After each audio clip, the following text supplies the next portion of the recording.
My name is Leonard Hargrove, though most people just call me Len, and at the age of 76 I find myself living in a house that feels far too large for a man of my condition. Yet I cannot abandon it because every corner carries the scent and shadow of the life I once shared with my late wife, Eleanor.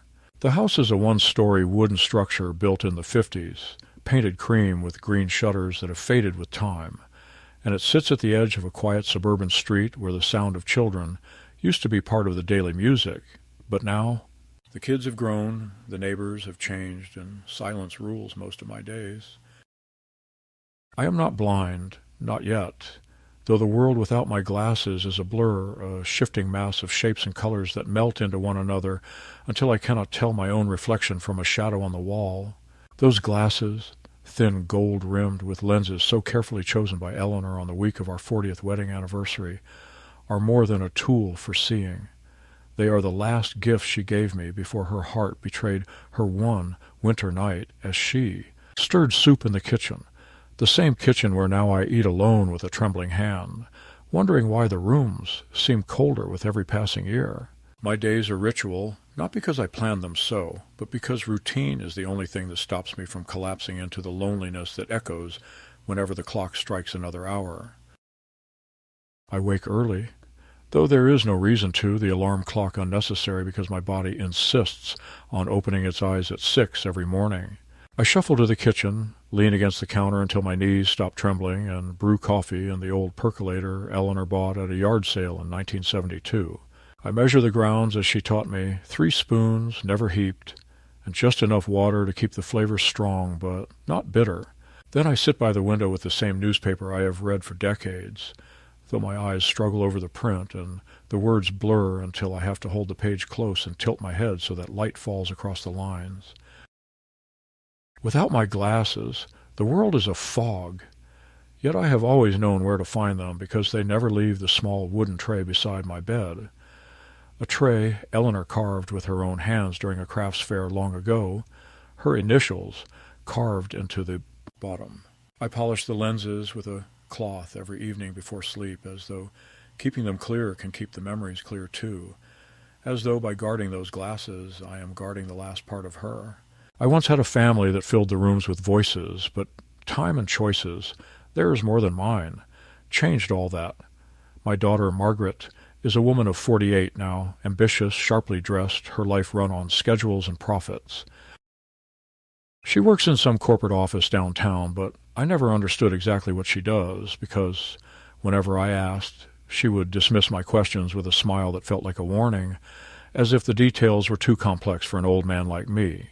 Her husband Dennis is a man with a face that always seems carved from stone, polite when necessary but indifferent otherwise, and though I tried for years to reach him, to find some point of common humanity, he always treated me as an obstacle in his wife's path, a piece of furniture too heavy to discard but not worth moving. Together they have 2 children, a boy of 19 and a girl of 17, my grandchildren, whom I once held in my arms when they were infants, soft and warm against my chest, their tiny fingers curling around mine as though I were their whole world. Now they barely look at me when I see them, their eyes always glued to phones, their laughter reserved for friends I do not know, and when they do speak, it is often in the form of half-irritated sighs, as though the presence of their grandfather is an inconvenience to be endured until the evening is over. There are moments when I tell myself not to judge them harshly because the world has changed, and perhaps it is natural for youth to distance itself from age, but there is another voice inside me that whispers more cruelly, "They do not care. They do not see you. You are nothing but a relic of another time." I try to silence that voice with memories of when Margaret was young, when she would climb onto my shoulders as we walked along the pier, when she would run to me with drawings from school, her hair tied in ribbons, her laughter echoing like bells across the yard. I remember holding her as she cried after scraping her knee, how she clung to me as though I were the only safe place in the world.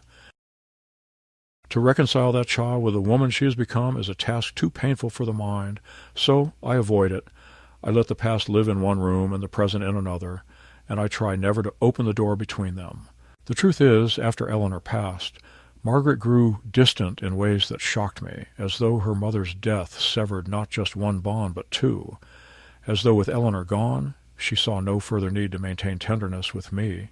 It began subtly, with fewer visits, then phone calls that turned into text messages, and then text messages that became nothing at all unless money was involved. At first I gave willingly, because she was my daughter, and because Eleanor always said family must help family. But soon I realized that every encounter began with a need, a request, sometimes disguised as concern. "Dad, are you comfortable with your savings?" she would ask, and when I assured her that I was fine, she would pause, sigh, and then reveal that tuition bills had come, or repairs were too costly, or Dennis needed funds for a project that would double in value if only he had the capital. I told myself it was natural, that parents are supposed to give, that perhaps this was my role now. Yet with every check I wrote, with every account I dipped into, I felt a piece of dignity dissolve, and in the silence after the transfer, I always wondered whether she would have called at all, if not for the money. So my life narrowed, not by choice but by erosion, like a shoreline eaten away by the tide until only a thin strip remains between the waves and the cliffs. My days are spent inside these walls with my books, my radio, and the photographs that stare back from their frames. Sometimes I walk to the park 2 blocks away, but only when the sun is kind and the pavement dry, because my knees do not forgive me if I push them too far. I sit on the bench where Eleanor and I once sat, feeding ducks, listening to children shriek with joy, and though those children are strangers now, I pretend they are echoes of my own grandchildren, echoes of the time before everything shifted. Yet I do not allow myself to speak to them, not in this world where an old man approaching a child is met with suspicion. I remain seated, silent, hidden behind my newspaper and my glasses, the world shrinking and hardening around me. I often think about the fragility of vision. Without those glasses, my world dissolves. Faces lose their features, letters become smudges, colors smear together until I cannot trust what I see. And perhaps that is why they mean more than any possession I own. They are not just lenses. They are my last link to clarity, not only in sight, but in memory. I polish them with care, set them gently in their tray, and each night before I close my eyes, I whisper a small prayer of gratitude to Eleanor, to fate, to anyone listening, for allowing me to still see the world in its edges and details. But there is a creeping fear, one that keeps me awake some nights. What if the world takes them from me? What if one morning I wake and find only the blur? What if the last gift of my wife is lost, and with it, the last line of defense between me and the abyss of confusion? That fear, unspoken, is what makes me cautious when my daughter visits. She comes rarely, but when she does, she walks through the door as though she owns it, her eyes scanning the room, always looking at the table where my glasses rest. I have seen the way Dennis glances at them too, not with affection or curiosity, but with calculation, as though even these small gold-rimmed lenses could be transformed into leverage in some plan I am too naive to understand.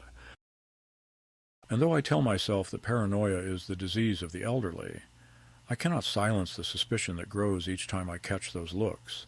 I wonder, in the quiet of night, if perhaps they see my weakness more clearly than I do, if they measure every tremor of my hand, every pause in my speech, and file it away for some future argument. Still, I hold on to dignity where I can. I keep the house clean, though slowly, one room at a time. I cook simple meals, soups and stews that last for days. I keep track of bills, taxes, and repairs, though I know Margaret expects me to fail so she can swoop in with offers of help. I refuse to let her see me stumble, because once I surrender to that image, I will no longer be a man in her eyes, only a burden. Yet even as I fight this quiet war, I cannot deny that I long for something simpler. A visit without demands, a conversation without subtext, a dinner where my presence is valued for itself. It is a longing that burns but never cools, and though I pretend otherwise, it leaves me vulnerable, because each time they call, each time they invite me, I tell myself maybe this time will be different. Maybe they will see me, not as an obstacle or a wallet, but as a father. as the man who once held their world together with his 2 hands. It was early in the spring, one of those evenings when the light lingers longer than you expect, stretching across the street until shadows fall lazily on the pavement, and I was sitting at my kitchen table, staring at the crossword in the newspaper, my glasses balanced carefully on the ridge of my nose, when the phone rang with the kind of insistence that immediately told me it was not a casual call. Few people phone me these days, fewer still stay on the line long enough to hear my voice, but when I picked up I recognized Margaret's tone at once, the clipped syllables, the faint trace of irritation even when she was trying to sound cheerful. "Dad," she said, "we want you to come over for dinner this Sunday. Dennis and the kids will be there, and it would be nice if you joined us."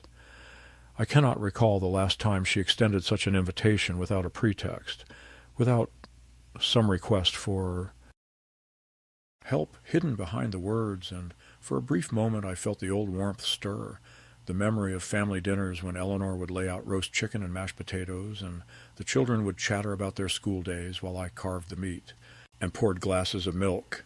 Yet even as that warmth rose, suspicion tugged at me, a whisper that asked, why now? Why, after months of silence? Still I agreed, because loneliness has a way of dulling suspicion, and the promise of company, even if tainted, seemed too precious to dismiss. Sunday arrived, and with it the awkward ceremony of preparation, the small decisions that suddenly seemed monumental. Which shirt looked least faded, which pants did not sag at the knees, whether to wear my old blazer, despite the worn elbows. I polished my glasses twice, though they did not need it, and packed a small bag with the photographs Eleanor had loved, thinking perhaps I could show the grandchildren, remind them of a history that belonged to them as much as to me. The walk from my car to their front door felt longer than it was, and when Margaret opened the door, she did so with a smile too rehearsed, the kind that showed her teeth but not her eyes. Dennis appeared behind her, shaking my hand firmly, too firmly, as though asserting his dominance, and the children looked up from their phones long enough to nod before disappearing into the living room, where a television murmured with some show I could not follow. Dinner was already set on the table, plates arranged with precision, wine glasses gleaming in the overhead light. Margaret fussed over me as though I were a guest of honor, guiding me to the seat at the head of the table, pouring me a glass of water before I could ask, and insisting I try the roasted vegetables she claimed were cooked the way Mom used to do. Them. I wanted to believe her, but the flavors were not Eleanor's, and though I smiled and nodded, I felt the distance between memory and reality grow wider. Conversation was polite, too polite, each word chosen as though part of a script, Dennis asking perfunctory questions about my health, Margaret interrupting with small corrections as though my answers were unreliable, and the children staring down at their plates with expressions that betrayed boredom. I laughed at a joke Dennis made, though I did not find it funny, and I told myself not to ruin the evening, not to let my unease show. Halfway through the meal, Margaret leaned toward me, her eyes narrowing as she reached across the table. "Dad, are those the same glasses you've always worn?" she asked casually, though the casualness was a disguise, her voice laced with something sharper. I adjusted them on my nose and nodded. "Of course they are," I replied. "Eleanor gave them to me years ago."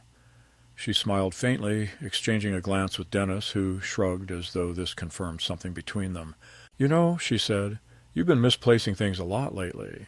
Maybe you should let us help you keep track of important items, so you don't get confused." My fork paused midway to my mouth, and I searched her face for mockery, but she looked back at me with the serene confidence of someone planting a seed. I forced a chuckle, muttered something about being perfectly capable, and turned back to my food, but I could not shake the feeling that I had just been measured, weighed, and catalogued. After dinner, as we sat in the living room, I tried to speak with the grandchildren, asked about their studies, their plans, but their answers were clipped, as though my questions were an intrusion. Margaret brought coffee, setting my cup on the low table directly beside me, though she placed everyone else's in their hands. When I reached for it, my hand trembled slightly, and a drop spilled on the saucer. She seized on it with a sigh. "See, Dad, this is why we worry about you." I wanted to protest, to tell her a trembling hand is not incompetence, but I held my tongue, sensing that every word would only add to whatever narrative she was constructing. Dennis suggested a game of cards, and though my eyes struggled to follow the suits in the dim light, I played, determined not to falter. Yet at one point, when I misread a club for a spade, Margaret laughed lightly and said, "It's fine, Dad. You don't see as clearly as you used to." The children snickered, and though the moment passed quickly, the humiliation remained like a stain on my chest. When I finally returned home that night, I set my glasses carefully in their tray as I always did. But sleep eluded me. I replayed the evening, the glances, the insinuations, the laughter at my expense. It was not just a family dinner, I realized. It was an examination, a trial in disguise, with Margaret and Dennis as judges and the children as silent witnesses. They were watching me, recording every tremor, every hesitation, every mistake. For what purpose I could not yet fully admit to myself, but the suspicion pressed on me like a weight. I thought of Eleanor, how she would have defended me, how she would have silenced Margaret with a look. But she was gone, and I was left to fight alone. The following morning, as sunlight filtered through the blinds, I reached for my glasses and felt my hand touch something wrong, something too light, too smooth. Instead of the familiar weight of Eleanor's gift, my fingers closed around a pair of plastic frames, brightly colored, absurd in their childishness, the kind of toy you might find in a cereal box or tucked into the corner of a party favor bag. I froze, my heart pounding, as I held them up to the light. The lenses were nothing but cheap, transparent plastic, warped and useless, and for a moment the room tilted, the floor slipping beneath me. I searched the tray, the nightstand, the floor, but my real glasses were gone. Panic rose in my throat, a panic I had not felt since Eleanor died, and I sat on the bed, gripping the toy frames, trembling. I called Margaret, my voice unsteady, demanding to know whether she had seen my glasses, whether perhaps I had left them at her house. There was a pause, then laughter in her voice as she said, "Dad, those have always been your glasses. Don't you remember? You've been wearing those silly things for months," I protested, my words tumbling over each other. But she only sighed and repeated, "You're confused again. We'll come by later to check on you." When the line went dead, I sat in silence, staring at the toy glasses in my hand, the world beyond me already blurring into indistinct shapes. It was then I understood. The dinner had not been an act of reconciliation, but the opening move and something darker. The first hours after discovering the ridiculous toy glasses were consumed by disbelief, for I could not accept that something so vital, so personal, so entwined with the last memories of my wife, had been exchanged for a piece of plastic meant for children's play, and yet no amount of searching in drawers, behind furniture, under cushions, or in the laundry basket revealed the truth I already feared. My real glasses were gone. I walked from room to room, holding the toy frames in my hands, staring at them as though, by sheer force of will, they might transform back into the gold-rimmed lenses Eleanor had chosen for me with such care. The world around me, stripped of clarity, dissolved into watercolor smudges, edges lost their definition, and my own reflection in the hallway mirror was nothing more than a shifting ghost. I tried putting the plastic frames on, but the lenses warped everything grotesquely, distorting walls into slants and faces into masks, and I tore them off with a cry of frustration.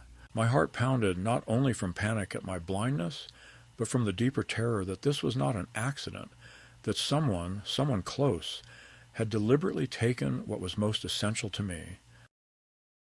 By the afternoon, Margaret and Dennis arrived, stepping into my house with the air of caretakers inspecting a failing patient, rather than a daughter and son-in-law visiting family. Margaret's eyes went immediately to the toy glasses lying on the table, and she picked them up with exaggerated gentleness. "See, Dad," she said.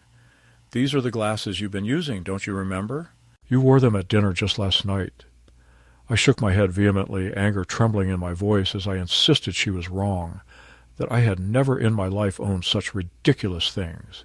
Dennis exchanged a look with her, the kind of look that speaks without words, and then he said slowly, "Len, maybe you're confused. It happens. It's nothing to be ashamed of, but we need to face the fact that you forget things more often these days."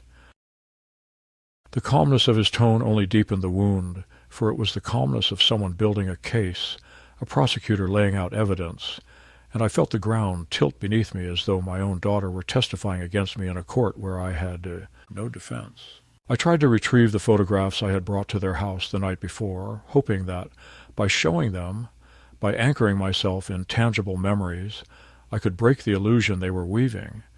But when I reached for the envelope I had left on the coffee table, it was gone. Margaret said she had never seen it, that perhaps I had forgotten to bring it in the first place, and Dennis chuckled softly. "You probably left it at home. Don't worry about it." Yet I knew I had set it there, had seen the edges of Eleanor's handwriting peeking through, and the absence now felt like proof that I was being stripped piece by piece of all evidence of clarity, all reminders of the life I had lived. That night, as I sat alone in the dim light of the lamp, I tried to read one of the books Eleanor had loved, her favorite collection of poetry. But without my glasses, the words were blurred beyond recognition, mere shadows of letters swimming on the page.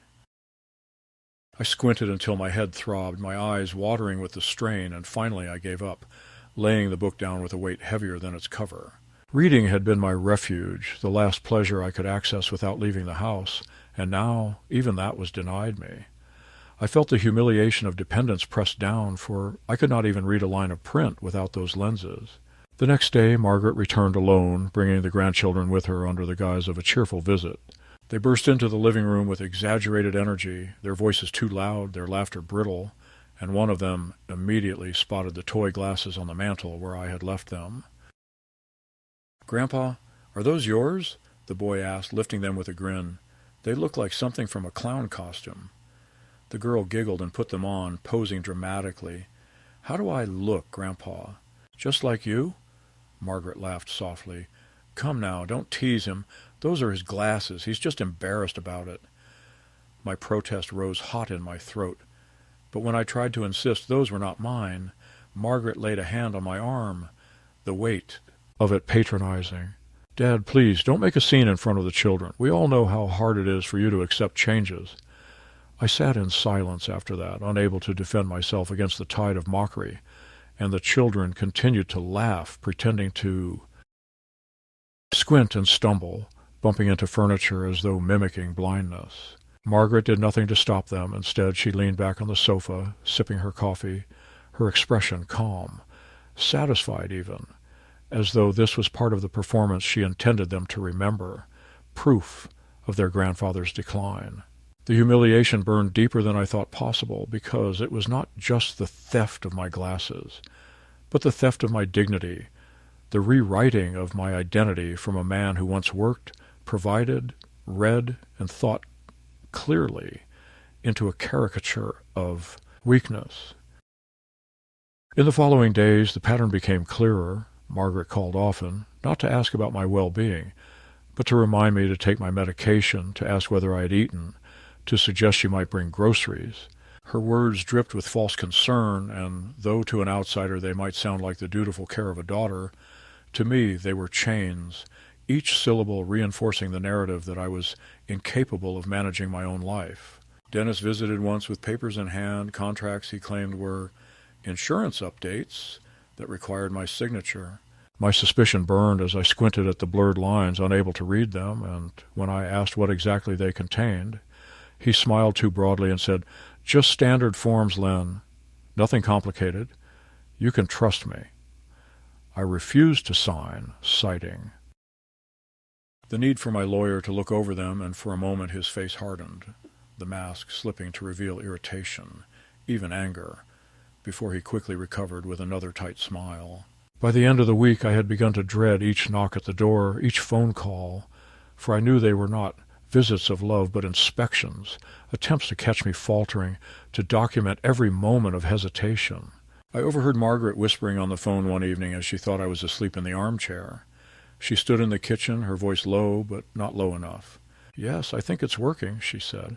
"He's getting confused more often, forgetting details, and the glasses are helping. The kids believe it now, too. If we can get the doctor to see it, then the rest will follow." I sat frozen, my body stiff with the terror of understanding, for her words confirmed what my heart already suspected.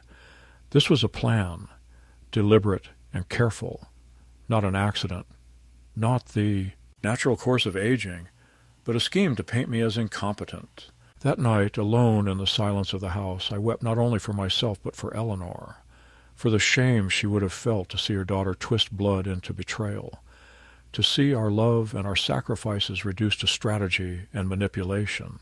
I thought of the vows I had made to her as she lay in her hospital bed during her final illness, how I promised to look after Margaret, to support her, to always be her father. Now those promises mocked me, for it was my very loyalty that had armed them with the weapons they used against me. Still, somewhere deep beneath the despair, a small spark of resolve began to stir. They had taken my glasses, but they hadn't yet taken my mind, and though the blur around me made the world uncertain, I began to see something else more clearly.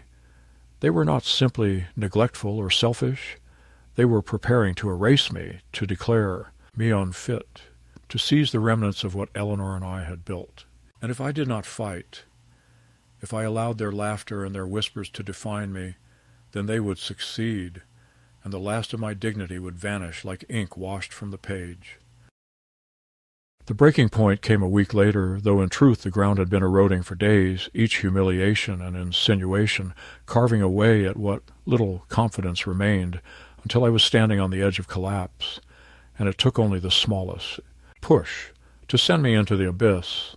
Margaret insisted that I come to their house for Sunday dinner again, and though I wanted to refuse, though every instinct told me I would walk into a trap, the loneliness of the week had hollowed me out so deeply that I accepted, telling myself I would be vigilant, that I would not allow their tricks to unsettle me. I dressed carefully, polishing my shoes until the leather gleamed, adjusting the toy glasses on my nose because I had no other choice. The world around me a blur without them, though their distortion made me dizzy and nauseous, and I prayed silently that no one beyond that household would see me wearing such foolish things. When I arrived, the house was alive with voices, but they were not the carefree sounds of family. They were low, hushed tones punctuated by forced laughter, and when I entered the dining room I noticed at once that the table was already set, not only for the family but for two strangers. A man in a gray suit sat stiffly, a leather folder on the chair beside him, and a woman with a neat bun and a clipboard rested across her lap. Margaret introduced them too quickly, as if rehearsed. "Dad, this is Mr. Carver, an attorney who helps families with estate planning, and Ms. Lowry, a social worker who works with elder care. They just wanted to talk with you, nothing formal, just a conversation." My heart lurched, for I knew then that the whispers had crystallized into action, that I was no longer merely being mocked or tested, but formally assessed. They smiled at me with the rehearsed sympathy of professionals, their voices soft and measured, every question designed not to gather truth but to expose weakness. "How old are you, Mr. Hargrove?" the woman asked, as though my age was not a fact but a puzzle I might fail to solve. "What day of the week is it?" asked the lawyer, his pen hovering above the paper, as if ready to record a misstep. I answered each question slowly, forcing my trembling voice into steadiness, reciting dates, names, addresses, even the name of the street where I was born, determined to prove myself intact. Yet when they asked me to read a paragraph from a sheet placed in front of me, the blur of words danced and shifted on the page, and I could not distinguish the letters. Margaret leaned in, her hand on my shoulder, her voice low. "It's all right, Dad. Just do your best." I clenched my fists under the table, rage boiling beneath my skin, because I knew that my inability to read was not the result of memory loss, but the theft of my glasses, and yet here in this stage trial it was being wielded as proof of decline. The children watched from the doorway, smirking as though it were a show, and Dennis stood with his arms folded, a faint smile of satisfaction curling on his lips. When I stammered that the print was too small, that I needed my real glasses, Margaret quickly intervened, telling the strangers he's had trouble remembering which glasses are his. Sometimes he insists he owns another pair that doesn't exist. They nodded knowingly, scribbling in their notebooks, and my protests sounded weak even to my own ears, like the babble of a man desperate to cover his mistakes. I wanted to stand, to shout, to throw the toy glasses across the room and demand justice, But I was trapped by the blur, by the certainty that if I lost my composure, it would serve as the final confirmation they sought. By the time the meal was served, my appetite had evaporated, and I sat picking at the food while the others conversed around me as though I were already absent, a shadow at the table. The lawyer spoke of guardianship, the social worker mentioned support options, and Margaret nodded thoughtfully, her hand occasionally brushing mine as though this were all an act of compassion. My chest ached with the weight of betrayal, for it was no longer hidden beneath layers of politeness. It was open now, shameless, my daughter openly conspiring to strip me of authority over my own life. And yet even as despair threatened to overwhelm me, another feeling sparked, small but fierce, defiance. If they thought I would surrender quietly, they had forgotten the man who once built this family with his hands, who once worked 2 jobs to keep food on this very table. When I returned home that night, I closed the door and leaned against it, breathing heavily, as though I had escaped an ambush.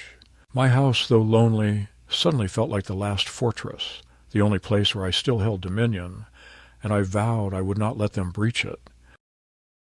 I lit the old lamp on the desk, spread out papers before me, and though my eyes could barely make out the shapes of words, I traced the lines of Eleanor's handwriting on a letter she had written me long ago, her gentle scrawl reminding me of who I had been and who I still was. They could take my sight, they could smear my name, but I would find a way to fight, because to surrender now would not only betray myself but dishonor the memory of the woman who had trusted me to live with dignity until the end.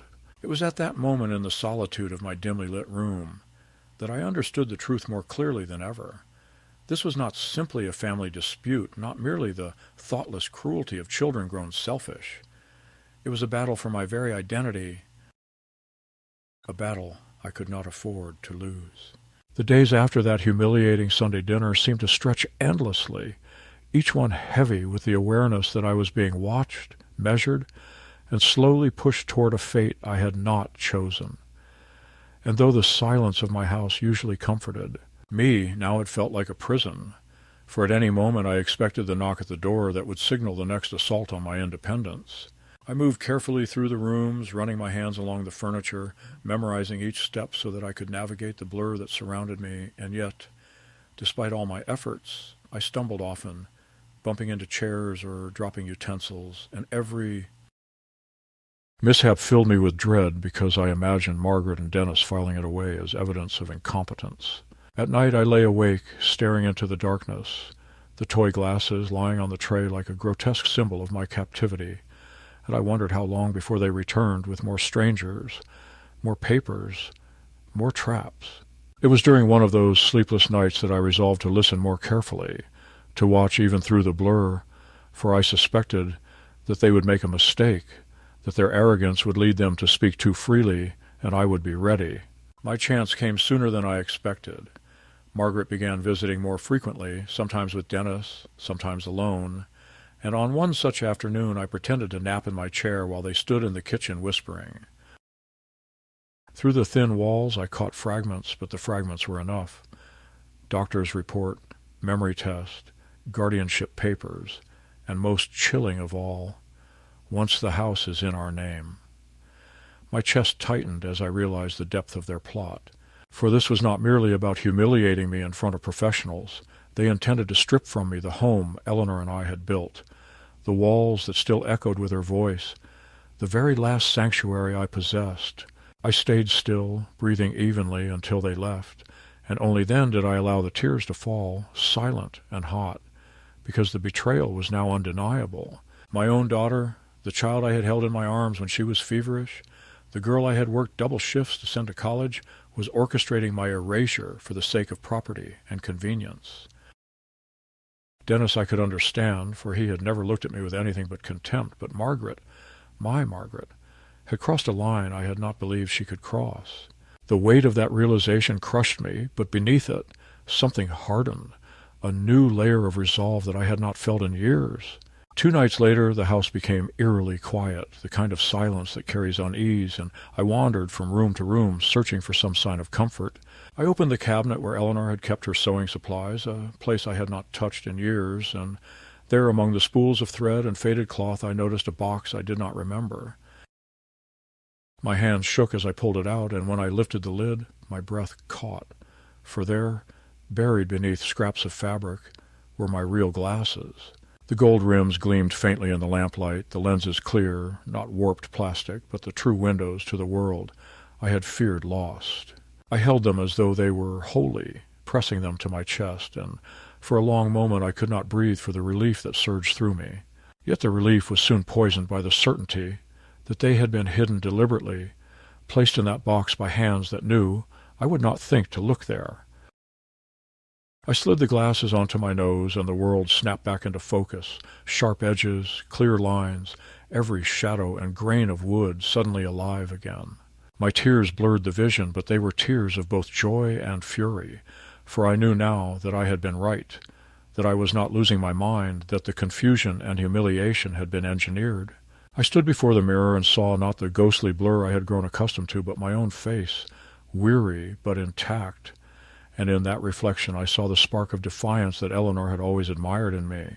I whispered to her memory, "They will not win, my love, not while I can still see."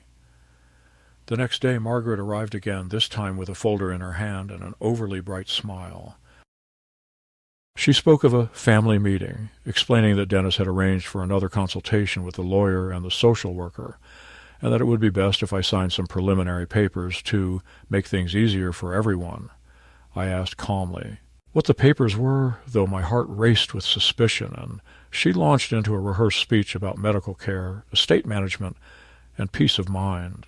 She slid the folder across the table, urging me to sign, but I adjusted my real glasses deliberately, meeting her eyes with a clarity she had not seen in weeks. For a flicker of a moment her composure broke, and I saw the flash of alarm when she realized what I was wearing. "Dad," she said quickly, "where did you find those?" "You must be mistaken. Those aren't—" But I cut her off with a voice steadier than I thought possible, telling her I would not sign a single line without my lawyer present. She pressed harder, her tone sharpening, but I refused, and finally she left in frustration, muttering that I was being difficult, that I was only making things harder for everyone. That evening, as I sat with the folder untouched before me, I heard the phone ring, and when I picked it up I heard Dennis's voice, low and cold. He did not bother with pleasantries. "Len, you need to cooperate.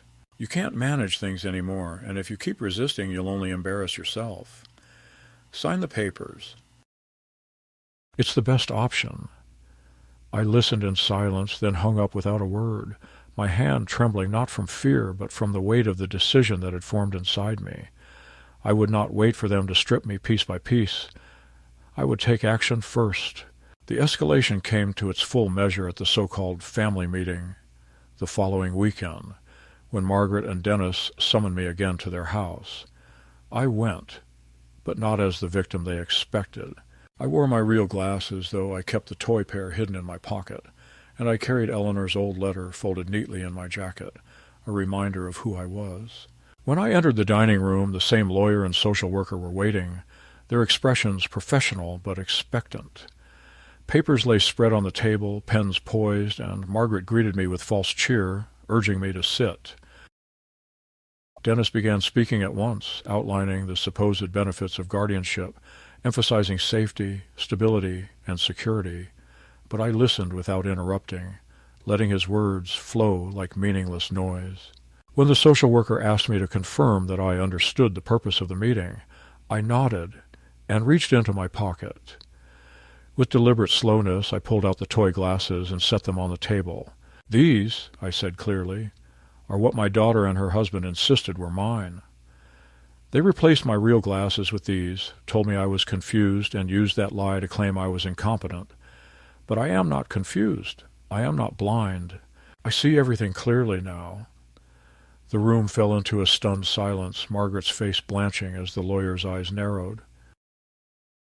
I lifted my real glasses slightly, showing them, and then unfolded Eleanor's letter, reading aloud the words she had written years ago, her handwriting shaky from illness, but her love evident in every line.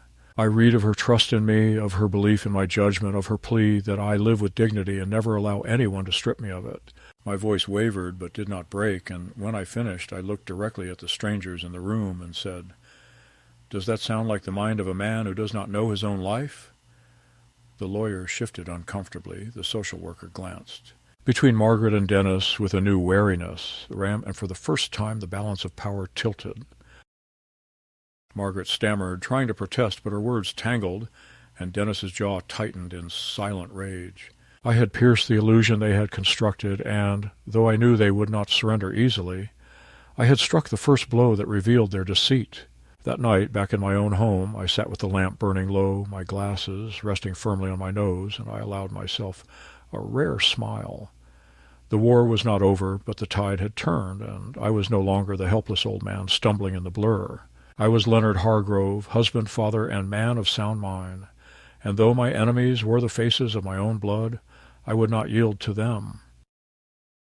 The confrontation I had been dreading and preparing for arrived not in the quiet of my own house, where I might have gathered strength in solitude, but in the sterile air of a lawyer's office downtown, a place chosen deliberately by Margaret and Dennis because it carried the authority of polished wood, thick carpets, and shelves lined with volumes that no one ever really read, but that looked impressive to the uninitiated. They had summoned me there under the pretense of clarity, telling me it was time to finalize matters so that everyone could move forward without tension. And though every fiber of me recoiled at the thought of walking into their arena, I accepted, because I knew I could not spend the rest of my days waiting for the next ambush. The time had come to stand openly, to reveal their manipulations in the light of day, and to reclaim what they had been steadily stripping away.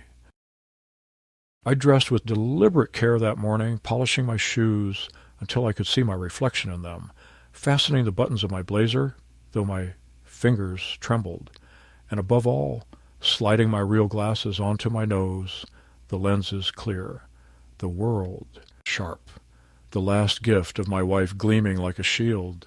The office smelled faintly of lemon polish and dust, and as I stepped inside I saw Margaret already seated, her back straight, her face calm, but her eyes betraying a restless flicker. Dennis stood beside her like a sentry, his arms crossed, his lips pressed into a thin line, and at the far end of the table sat Mr. Carver, the attorney who had previously come to their house, his pen poised above a thick stack of papers. To his left was the social worker again, clipboard at the ready, her gaze cool, as though she had already decided what story she believed. They motioned for me to sit, and I did so slowly, taking my place at the table not as a supplicant, but as a man determined to be heard. Carver began with practiced warmth, explaining that the documents before me were merely safeguards, provisions to ensure that I would be cared for should I ever become unable to care for myself. Nothing binding, nothing intrusive, just a measure of prudence. Margaret nodded as he spoke, interjecting occasionally with comments about how concerned she was for my well-being, how difficult it had been to watch me struggle, how she only wanted what was best. Her voice wavered at the edges as if rehearsing sorrow, and she reached across the table as though to take my hand, but I pulled it back deliberately, folding both hands in my lap. Dennis leaned forward at that moment, his eyes sharp, and said in a voice just low enough to seem intimate but loud enough for the others to hear, "Len, you've been having trouble lately. Everyone sees it. The glasses, the forgetfulness, the mistakes, with bills. We don't want you to embarrass yourself. Sign the papers. Let us help you." For a long moment I said nothing, letting their words hang in the air, letting them believe that silence meant surrender. Then I reached slowly into my jacket pocket, and with deliberate precision I placed the toy glasses on the table, their cheap plastic gleaming absurdly under the office lights. The room fell still, Margaret's smile freezing on her face, Dennis's jaw tightening as if he had bitten down on stone. I adjusted the real glasses on my nose, leaned forward, and spoke in a voice that surprised even me with its steadiness. "These," I said, gesturing to the toys, "are what my daughter and her husband placed beside my bed, telling me they were mine, insisting that I was confused when I said otherwise. They tried to convince me that the real glasses I had worn for years, the gift my late wife chose for me, never existed. They made me wear these in front of my grandchildren. They mocked me. They brought strangers into my home to watch me stumble, and then they claimed I was losing my mind. But I am not confused. I am not blind, and I will not be erased." I reached again into my jacket and unfolded Eleanor's letter. the one she had written during her final illness, her words shaky but clear, her faith in me evident. I read aloud, my voice thick but unbroken, the sentences in which she told me she trusted my judgment, in which she begged that I live with dignity and never allow anyone, even family, to diminish me. The words filled the room with a weight that no lawyerly phrasing could counter, and when I finished I looked directly at the social worker and said, "That is my wife's testimony. That is my truth. Now you tell me, does this sound like the delusion of a man incapable of caring for himself, or the reality of a man betrayed by those closest to him?" For the first time the social worker's composure faltered. She glanced at the toy glasses, at my real ones, at the trembling letter in my hands, and though she did not speak, I saw the doubt flicker in her eyes.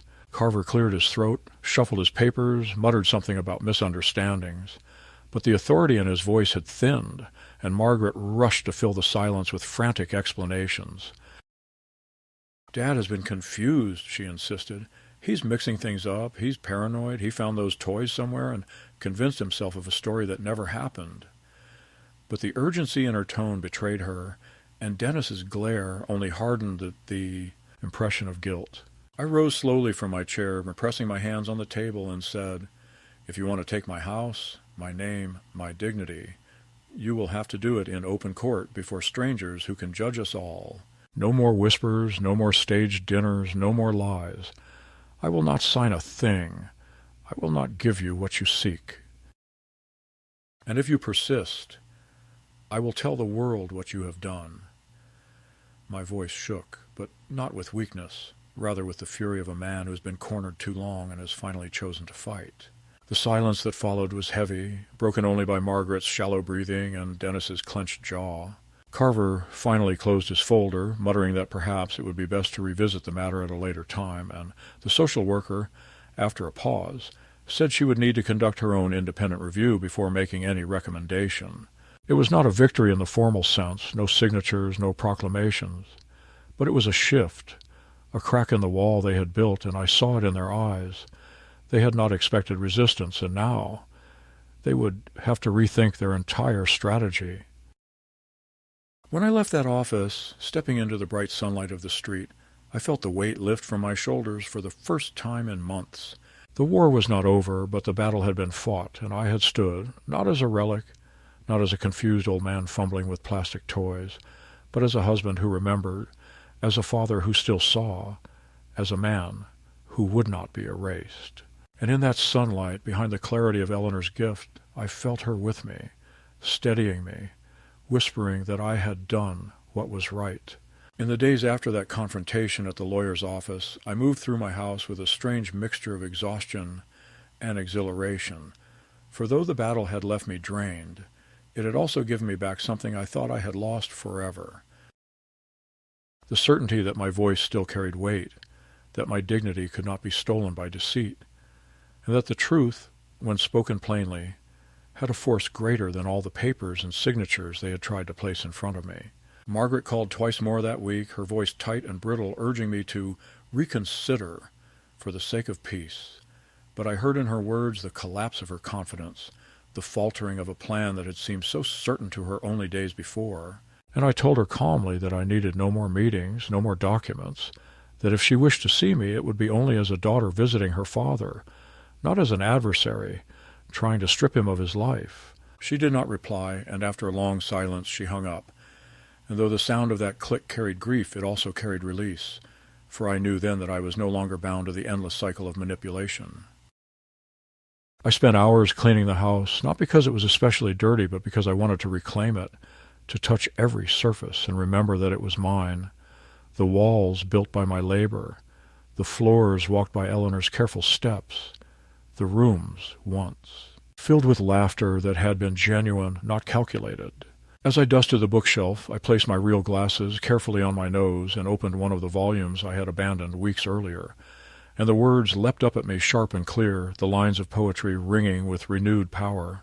I read aloud to the empty room, my voice unsteady but full, and in that moment I felt less alone, as though Eleanor herself were sitting across from me, smiling faintly at the sound of her husband reclaiming his voice. It was not long before I made the decision that had been growing quietly inside me, a decision Eleanor would have understood, to sell the house and leave the city where my memories had been twisted into weapons against me. I contacted an old Army friend who lived 2 states away, a man I had not seen in years but who had written faithfully every Christmas. And when I explained my situation, he welcomed me with a warmth I had not felt in years. The arrangements took weeks, but in that time I felt my strength returning. For every box I packed was not a loss, but a liberation. Every drawer emptied was a step away from the stage where my humiliation had been performed. When the papers were signed and the sale complete, I locked the door one final time, stood on the porch where Eleanor had once planted roses, and whispered goodbye, not in sorrow but in gratitude for what the house had given me before it was poisoned. By betrayal. I did not tell Margaret or Dennis where I was going, nor did I feel the need, for I owed them nothing now. The inheritance they had coveted was gone, scattered into the cost of my new life, and the chains they had tried to wrap around me had dissolved with the stroke of my own signature. I drove away with my glasses secure on my nose, the world sharp around me, and for the first time in many years, I felt as though the road stretched ahead not into decline but into possibility. My friend greeted me at his modest home with a hug that nearly broke my ribs, and that night we sat together on his porch, drinking coffee and watching the sun set over the hills, and I told him everything. The lies, the humiliations, the plastic, toys, and he listened without judgment, his silence a kind of balm I had long craved. The children did not call, nor did Margaret, and though a part of me still longed for reconciliation, I understood at last that some bonds, even those of blood, cannot be repaired when they have been poisoned by greed. I mourned the daughter I once believed in, the family dinners that had been real, the laughter that had not yet been corrupted. But I also understood that mourning did not mean surrender.